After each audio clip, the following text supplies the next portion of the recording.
Hey there, I am Barb Higgins, and this is 1,000 Tiny Steps. In this podcast, I share my stories of love, loss, triumph, and tragedy as I continue to retrace my steps and ponder what led to the death of my daughter Molly. By doing so, I hope to not only help myself, but to bring purpose and possibility to those who listen. If you are ready to laugh, cry, shake your head in disbelief, then tie, buckle, lace up, or slip on your shoes, and join me as we begin our 1,000 Tiny Steps. Hey everybody, Barb Higgins here, welcoming you to episode 167 of 1,000 Tiny Steps. In this podcast season on lies we tell ourselves, lies we're told, lies we believe, lies we don't, lies we challenge, I have outlined an entire episode on food lies. And food is an interesting part of our life. It's not just to stave off the hunger and keep the body alive. It has cultural and social connections and implications. It's used as an emotional soothing mechanism for grief and sadness and loss. It's also used to celebrate. When you break bread together, that's a communion of sorts. And so it'll be an interesting podcast episode, and I was supposed to record it right now as I'm sitting here in my bedroom recording, but I'm not going to. I've had a really bad weekend, and sometimes I feel like a good podcast episode is like a Facebook Live, where I am right now. And although you won't hear this for 8 days or so, I have a hunch that I'm not going to be in a very different place in 8 days. When life is crappy and scary and crazy, a very, very strong mechanism to get through it is to lie to yourself. One of the favorite things of mine as a coach of distance runners was to talk to my girls, especially my top runners that really trained at the top of their genetic box, really ran hard. Although any runner at any level gets to a point in a race where they want to stop. It hurts too much. I've got to stop and walk and take a rest. And some do, and some don't. And so I'm always interested in what those runners tell themselves to keep going. I know for me, in a long race, like a road race, I would pick a phone pole or a street corner and say, I'll just run to there. And then I would get there, and then I would just run to the next one. So these sort of fake finish lines for 10 miles, right?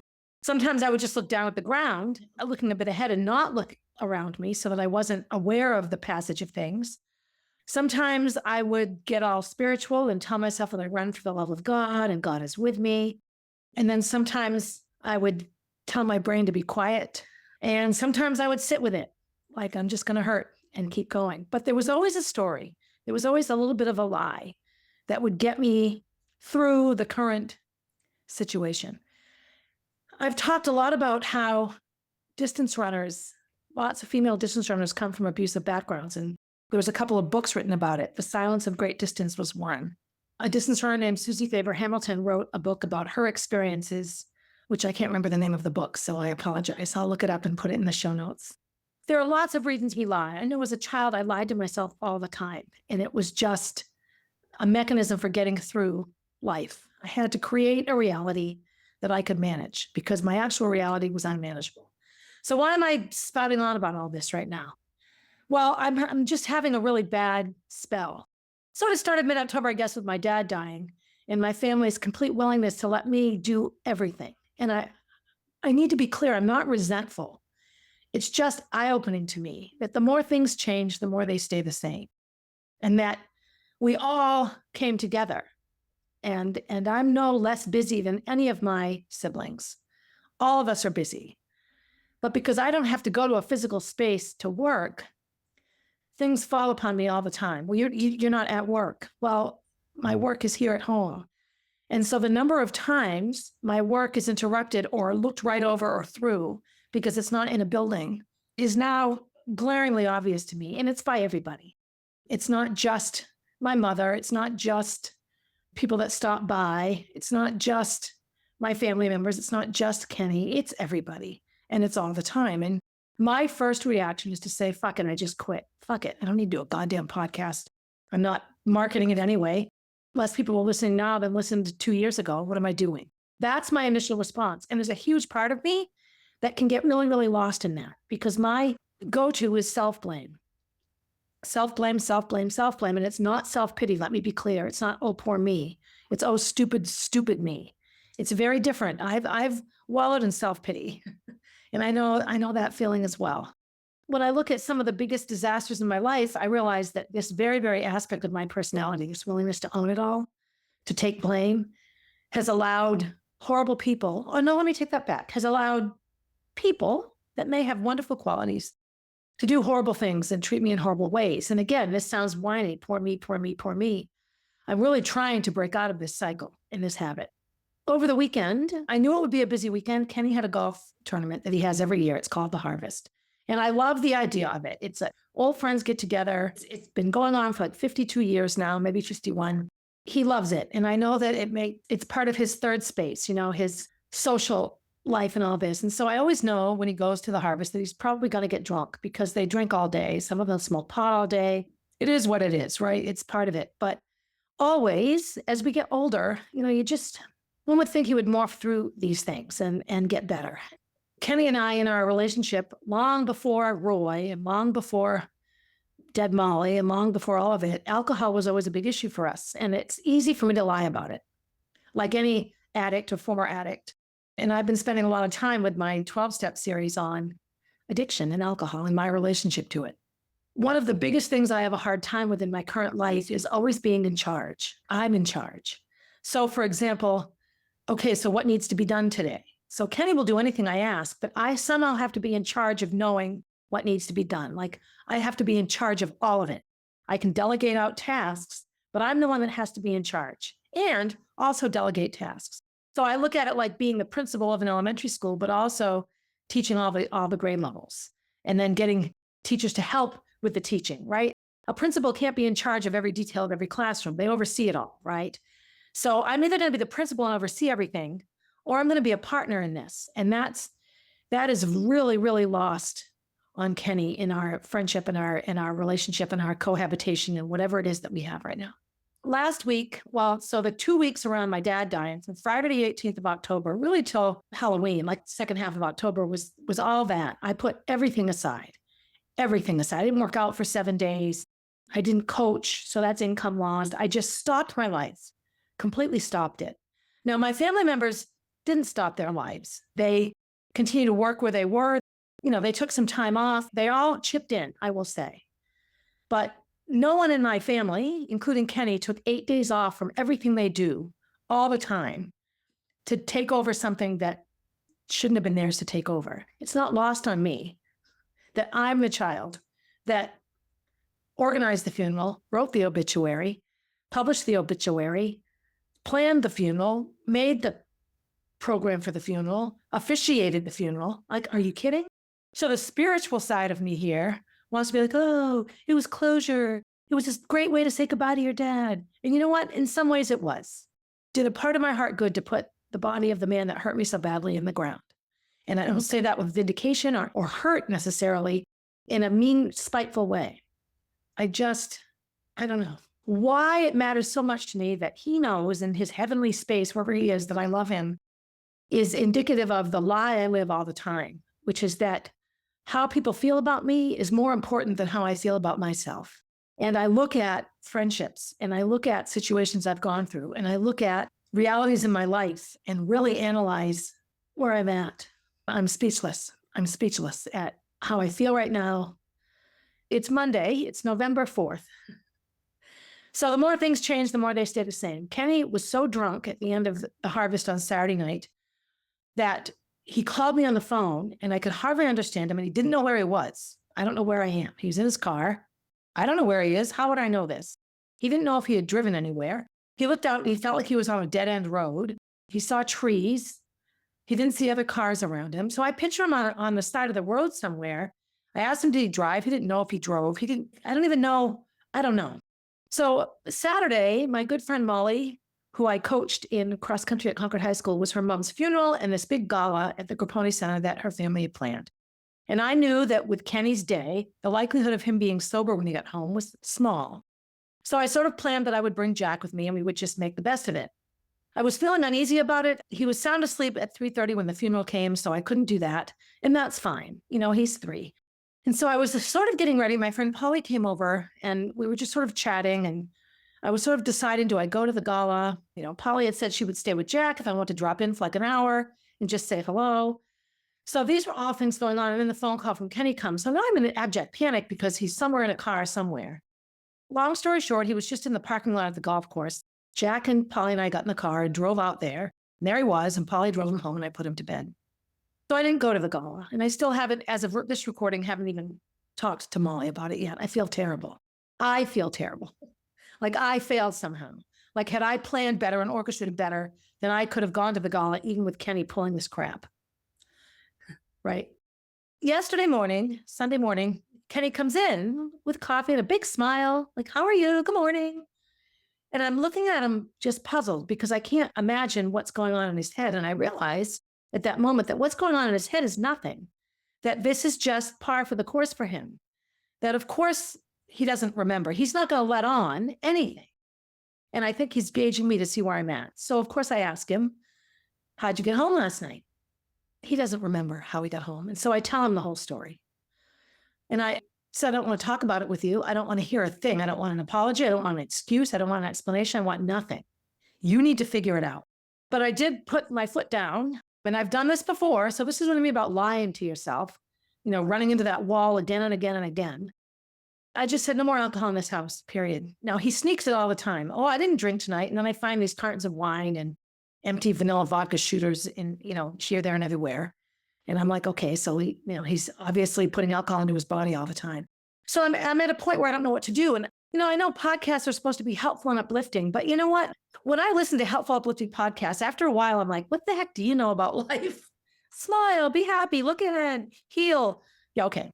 Yesterday, Sunday, November 3rd, I spent a lot of the day trying to stay busy. I worked out. I had a great workout, hung out with my friend Pam. I came home and I wanted to go do some errands. I wanted to get out of the house. So other than working out, I didn't leave this house from Friday night until I'm still in it right now, Monday morning as I record. And I realized that if I did nothing, if I just got up and did nothing, didn't do the podcast, didn't do anything, the life I would live would be this closed, isolated reality. And Kenny would be happy.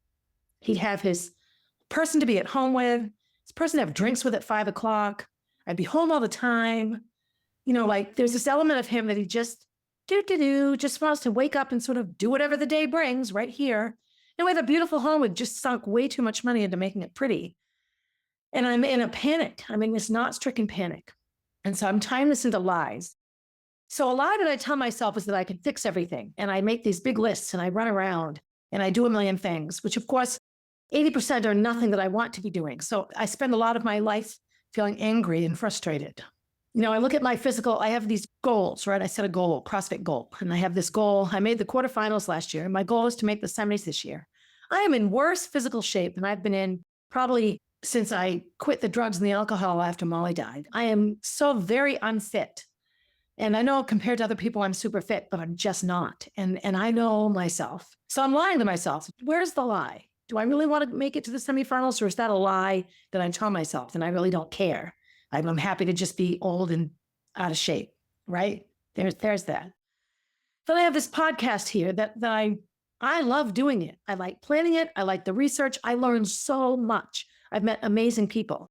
If I had told myself in 2021, when I started it, that 4 years down the road, I would have no more listeners than I had the first couple of months, I think I would have thought of myself as a failure. Now, I have some amazing stories of connections made to this podcast. So I get it. It's not just about the numbers. But I can't keep doing it this way. I have to make a change. I'm lying to myself if I think posting more on social media is going to make a difference. Okay, maybe it is. And every day I say, I can post on social media today, and I don't. So do I really want the podcast to succeed, or am I lying to myself? I don't really give a shit. I'm happy to be mad that it isn't, right? So I can stay mad at Kenny and I can stay mad about the podcast not going. Now, let me be clear. None of this has to do with my editor and my podcast management company. He's amazing. I probably still wouldn't even be doing it if it weren't for him. But I'm just at that point where I'm like, what the fuck am I doing? We sued the hospital and got money. All I do is give it away, right? I say that I want the Molly B Foundation to make it. And all I do is keep writing checks to people.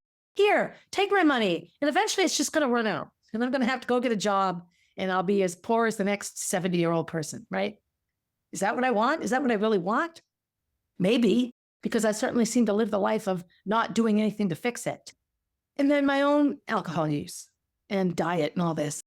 I sign up for these challenges and I pay the money and I sign up. And, I did that whole 75 hard and that whole Get Better Girl thing. And it was life-changing for me. But it was like getting sober in a bar because I had to consciously every day speak it out loud so that the people around me, mostly Kenny, don't just show up with a cocktail in hand or put unhealthy sauce on my dinner, right?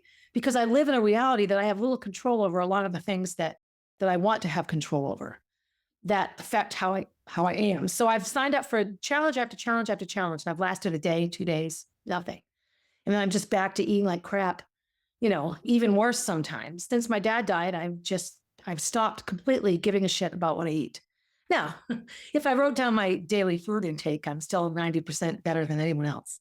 But it's not what I know is good for me and what makes me feel good. So sometimes I think, there's all these little sayings that if you want to know the truth about somebody, look at this, this, or this. So I wake up in the night. Now, when I don't have alcohol, I sleep so much better, but I still wake up not quite so early in the night as I do if I've had drinks. I get anxious, and my biggest anxieties right now come a little bit from the upcoming trip to Bali, not because I'm anxious about going to Bali. I think it's going to be a blast. But it's just me, Jack, and Kenny for 5 weeks or 4 weeks altogether.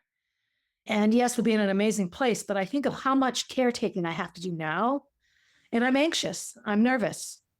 Is it like I'm going to Bali with 2 toddlers and I have to make every single decision? Which I probably do. So am I lying that this was a good idea? This was a decision that I made before I could talk myself out of it. And I've sunk thousands of dollars into it. So I'm excited.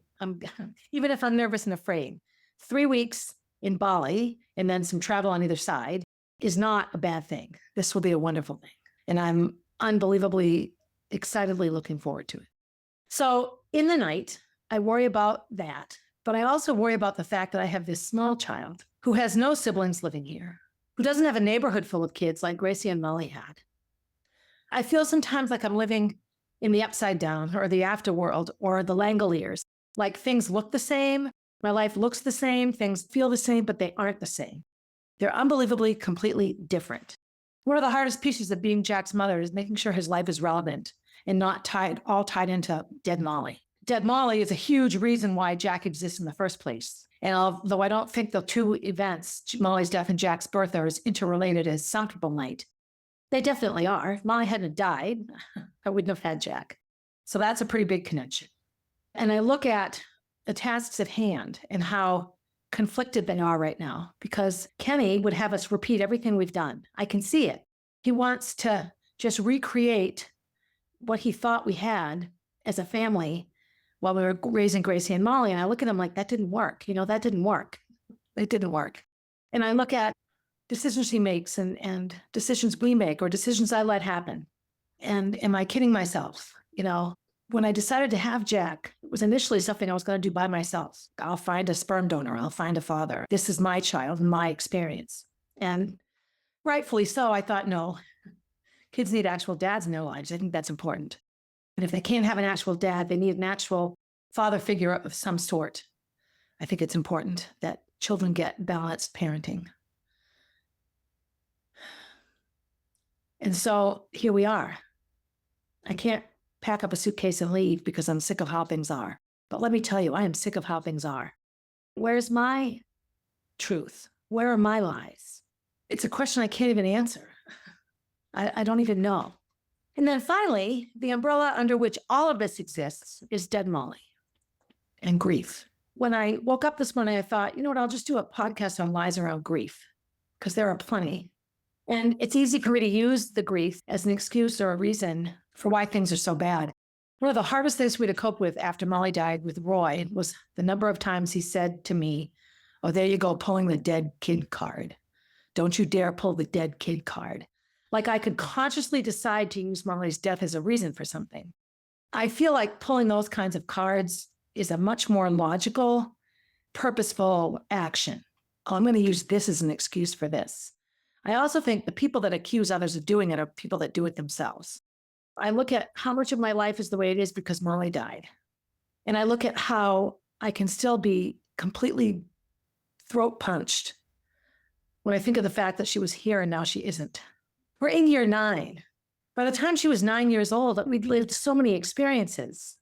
When she was 9 years old, she was in fourth grade. She was doing that awful Siberian swing dance. Eleanor came to visit for Christmas. She was established on the planet, Molly Banzoff. And it's been that many years since she's been gone. In the never-ending search for me to find out why I'm so fucked up all the time and why I was before Molly died, I really look at two things.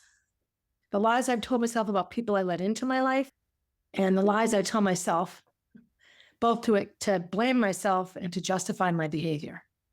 So one of the biggest grief lies is that it gets easier. And I am always sure in my supporting of others who have lost children to let them know it doesn't get easier. Certain aspects become more manageable. So I suppose that could be just a synonym for easy, but it isn't. It's not easy. It isn't easy having a dead kid, ever.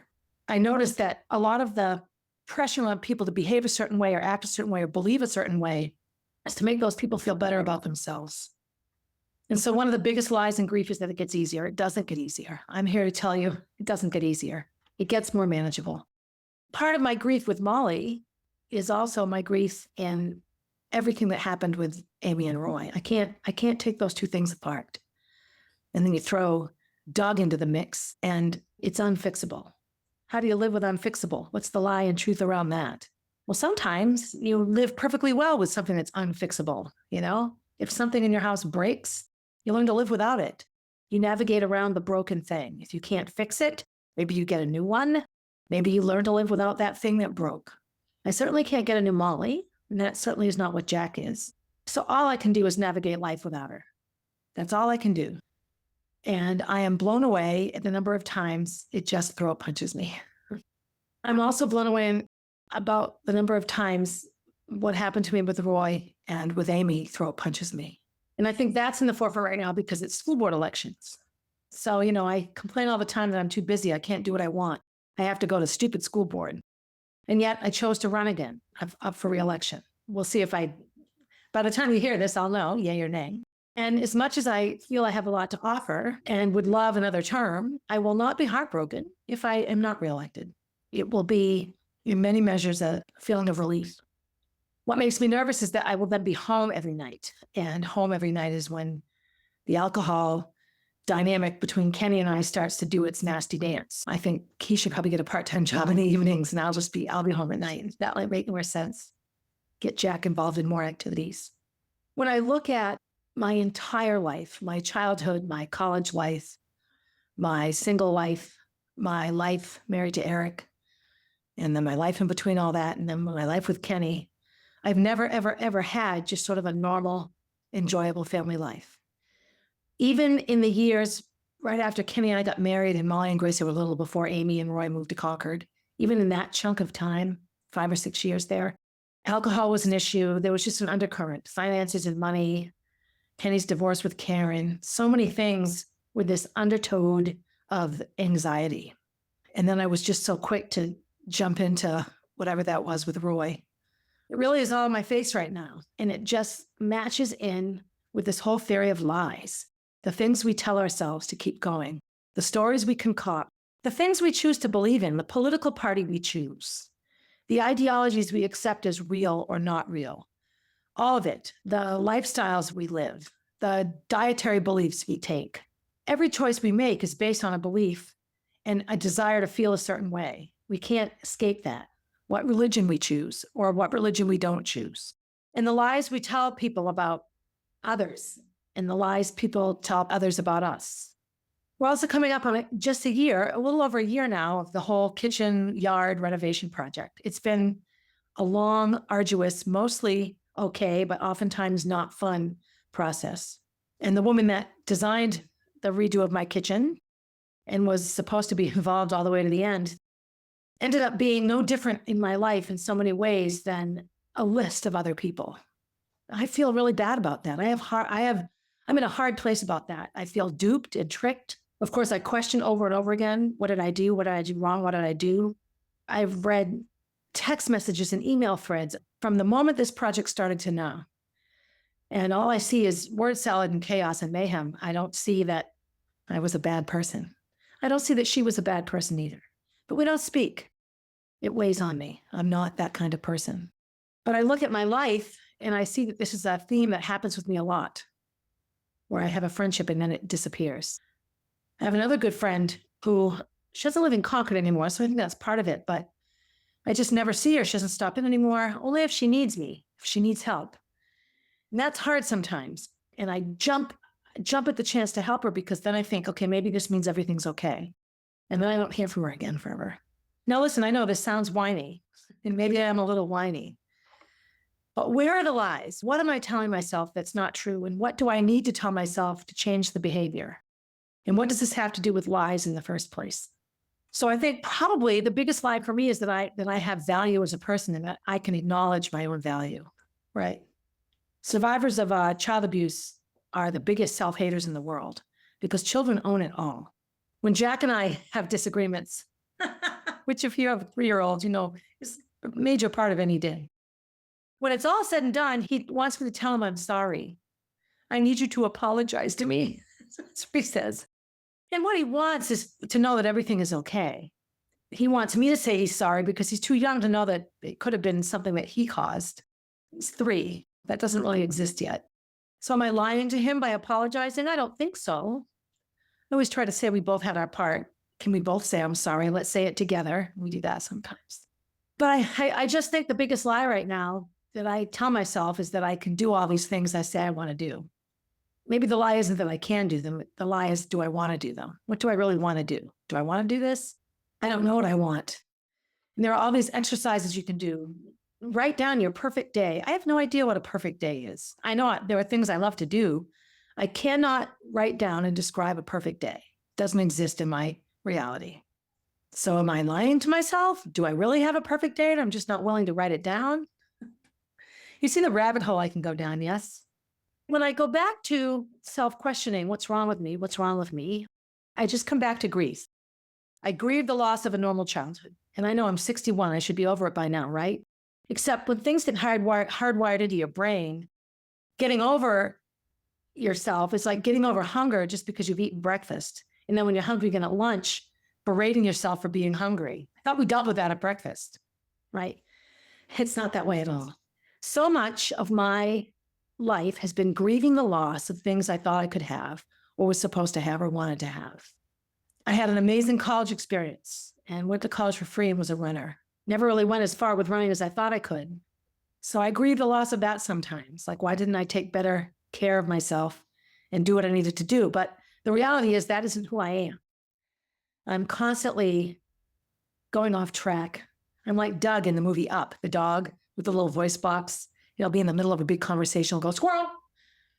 That's me. I get squirreled into all these different directions all the time. So in looking at today's episode, I thought, you know what, I'll look at grief. I'll look at grief and see what's going on with me. And so I found all sorts of things that are so false about grief, that grief is linear, that it just gets better each day. And that's a hog load of crapola right there. Grief is a big scribble on a piece of paper. It's all over the place all the time. I cried in the shower the other day. I haven't cried in the shower for a long time, but the shower is a hard place for me. I'm always spent so much time in that bathroom being sick or putting on her makeup or the evening routine with Gracie. I can't walk into that bathroom without transporting back 10 years. And she can put grief aside. Okay, I am the master of putting things aside. I can put it in a box and put it over here, time to channel your inner Barb, go into Barb mode. I know that when Roy was in a place to compliment me, he would talk to me about how impressive Barb mode was. I love that you can do that. It's amazing to me. I don't think he ever really thought anything I did was amazing, but he certainly wanted me to think so. One of the other big things with grief is that there isn't a physical or a cognitive reaction, that those things are separate. And grief and the effects of grief are like prolonged stress all at once. So memory, ability to sleep, cognitive processes, communication, word retrieval, all of those things.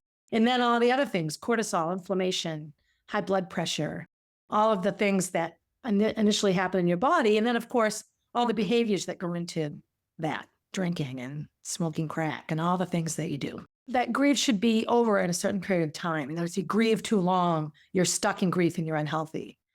I'll go back to the hunger example. Just because you get hungry at lunch doesn't mean you're stuck in hunger. You fix it, you deal with it, you eat, you satiate the need, and then eventually it comes back. And I think sometimes grief is no different. I have a bad day and I do things to address it and to feel better. And I do feel better until the next bad day comes. And having 10 bad days in a row doesn't mean I've fallen back. It just means I'm having 10 bad days in a row. And then people love to tell you what not to do. And I know that a lot of these people come from experience and they use their own experiences to try to help you with yours. I remember when I coached cross country, I used to talk a lot about getting a driver's license and how whenever kids got their license, I got nervous. Girls, I'm talking, because they had all this freedom now. And they suddenly started making decisions that they didn't have the chance to make before they had the freedom. Parents suddenly stopped checking in with them. And I had a runner who, when she got her license, I would be like, how's your mom? Tell your mom. And she goes, well, how does see my parents at all now? Because she had her car, so she didn't have to rely on them. So she'd leave when they were still home, like sleeping. And then when she got home at night, they were already in bed. And like, she just all of a sudden was this high school junior with no significant connection to her parents. And her sort of social behaviors started to evidence that, and her running suffered and everything else. And so she came to me a bit worried about everything. And I was just honest. This is what I see. So then she wanted to totally like make sure it never happened to anyone else. And she was team captain and tried to over counsel the kids. I'm like, sweetie, they have to go through it just like you did. Hopefully they'll see it like you did. So support them, be with them where they are, let them know that you're there for them, but you can't prevent it. And I feel that way. I tell that story because if one more person tells me to just be happy, you have all these happy memories. How can you be sad? I have to understand that they come to that from their place, from their life and how they function and live. So we're told not to live in the past. And this, if I had to look at Kenny, that's one of the biggest things he does. He takes things we used to do that he's connected to happiness and wants to relive them again and again. And I know for him, alcohol somehow represents good. When we have a drink at night, he'll take a sip and be like, oh my God, that tastes so good. I know. Every single night. It's not like once in a while. Every single time he takes the first sip, he has this whole thing he says. I just want to tell him to shut up. Then he'll say, I don't know what it is. I just love sitting and come sit with me and have a drink with me. And like, Kenny, it's, I still have Jack here. I still have things I need to do. I can sit the drink and put it down and go about. He wants to just stop and sit. It's like cocktail hour. So living in the past, idealizing the past. And he'll do that as well. He'll take us sitting on the porch and having a drink as bringing back some great thing. So I share it. It's easy for me to see in him, and I have to look at what is it with me? Because in a year from now, if I still only have a couple of hundred podcast downloads a month, I'm just sort of still in this messy room, and my office is still full of bins, and I haven't made any progress in the Molly B Foundation. I think I really will just quit it all because I clearly don't want to be doing it, or I would be doing it. Refusing to move forward. So this is me. I can see my go-to is to tread water. Just tread water. That's okay. Dwell in self-pity. So I bring this up all the time because I don't want to dwell in self-pity. And it's not that I feel sorry for myself right now. I do not feel like poor me, poor me. I feel like, oh, stupid me. Like, come on, for Christ's sake. They'd say in grief, don't lose respect for your body. And I certainly did. I ate like crap. I took drugs and alcohol. I wasn't good to myself at all. Don't remain withdrawn. I don't even try to be withdrawn. I just am. Like, I think I choose people that I know are going to end up not sticking around. And then I'm just alone. Even my good friends, months and months go by. I don't know. I need to, I'd say I need rehab, but I don't know what rehab I'd go to. This is rely on alcohol or drugs. There are times when I really want to have a drink and I have it because I want it to calm me down. And that to me is more habitual than actual addiction. I remember when I was heavy into drugs right after Molly died, when I was here in town and Doug was close, I was craving all the time. Want to get high. We would go on a 2-week trip to Hawaii or 2 weeks in Disney, and I never once thought about getting high. I mean, seriously, not once. Sometimes he'd send pictures, and I wasn't in a place where I could do it, so it wasn't a big deal. I didn't think about it.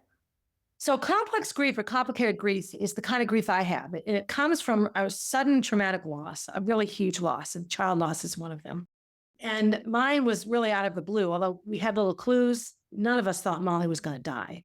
And so there's chronic grief, which is sort of normal grief, but that doesn't, quote unquote, get better. Then there's delayed grief. So I look at Gracie and how she just lived in this land of denial. She'll talk about it sometimes. Like, yeah, I was too busy denying reality. I was just hanging out with my friends. And then when it hit, boy, did it hit her hard. Exaggerated grief and masked grief are two forms of grief that are considered part of complicated grief. They can be exhibited in behaviors that are outrageous. I think some of my drug use after Molly died could be considered exaggerated grief. I went off the deep end for sure. And then masked grief can be behaviors that you don't necessarily apply to grief, but are. And so when looking at my lies around grief in this episode, really it's just a need for me to let you all know behind the well-orchestrated 12-step season and behind all my well-researched and truly interesting episodes on lies, if I'm presenting like I'm some all put together person, then I'm lying. I'm lying to you and I'm lying to me. I am not put together at all. I have a nice home and I have a family around me that loves me as best as they can. I'm a good mother. Jack is a happy kid. I am a good CrossFit coach and I have good connections, better connections in Amesbury than I do at Amistad. That's hard on me. Maybe the lie there is that I'm trying to get something out of a gym that isn't going to give it to me or that isn't there for me. I don't know what to do. I've worked out in that area as a CrossFit athlete forever. There are times when I feel like I need to cut ties and just start over somewhere. And that's hard sometimes. I'm a good enough coach that I could coach myself, but I don't stick with it. I get lackadaisical and I let things go. I take 8 days off to take care of my entire family. None of them took 8 days off. I'm an idiot. I am just an idiot. Having said that, I also know it's a gift to have a family. See, this is it though. I can't just be okay. Another amazing thing that's happened that shows me the paradox of things and the willingness and ability to lie about things or to find out that something you've believed your whole life is a lie. I've had some pretty intense episodes in this podcast. I've been very honest about my life and people that I've connected with and things that have happened to me. I had somebody reach out who was well connected to a person who played a pivotal role in my high school experience, a relative of his. And this person had no idea the depth and magnitude of what had gone on, was learning all these things about a family member. We've had some amazing conversations. I will not be any more specific than that because this person's story isn't mine to tell, but I did say to my editor how blown away I was that this connection could even happen and that we could have these conversations and how healthy it was for both of us. So maybe the lie there is that the whole way I know this podcast is successful is if it makes money. I don't think it's ever going to make money. And I don't think it needs to, quite honestly. And then finally, one of the biggest things in child loss, especially in terms of form of grief, is the self-blame. Neurologically speaking, mothers, female-bodied humans, the person that grows the baby is neurologically connected to that child. So you're a mother from the moment of conception. All of the physical and neurological changes that happen and expand and continue for the 9 months of pregnancy connect the mother to the baby forever. And so when something happens to the child, the profound feeling of self-blame and self-horror is hard to describe, especially when you're the mother that stayed in the room with her for 16 hours watching her die and didn't see it or couldn't stop it or wasn't listened to or all of the above. And I know that one of the biggest ways for self-blame to be dealt with is self-punishment. So ask any anorexic, ask any cutter, ask anyone that pulls their hair out. This all comes from a sense of opinion towards yourself that if you can change all of these things or hurt all of these things, you'll somehow be better. You know, I've never been your classic anorexic. I've never, ever been a cutter or a cigarette burner or a hair puller, but I have used a lot of substances, I guess, alcohol primarily.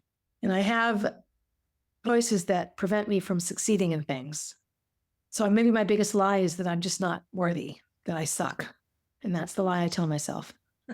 Although Roy would say that's true, as would my kitchen designer, as would the charter school owner, and as would Robin. And they'd all say, yeah, you do, you suck.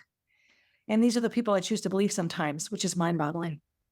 On social media, I reach out a lot to women who are in relationships with narcissistic type people, really abusive relationships and friendships. And 2 or 3 times people have said, you should start a support group or lead a group around this kind of thing. And I think it's just because I'm open with it and honest, and share my stories. So many shoulds. I feel better because I've just tried to share how messed up I feel. And that sometimes I feel like my life is one big lie. Lies I've been told and believed and put my faith in, and lies that I've told myself.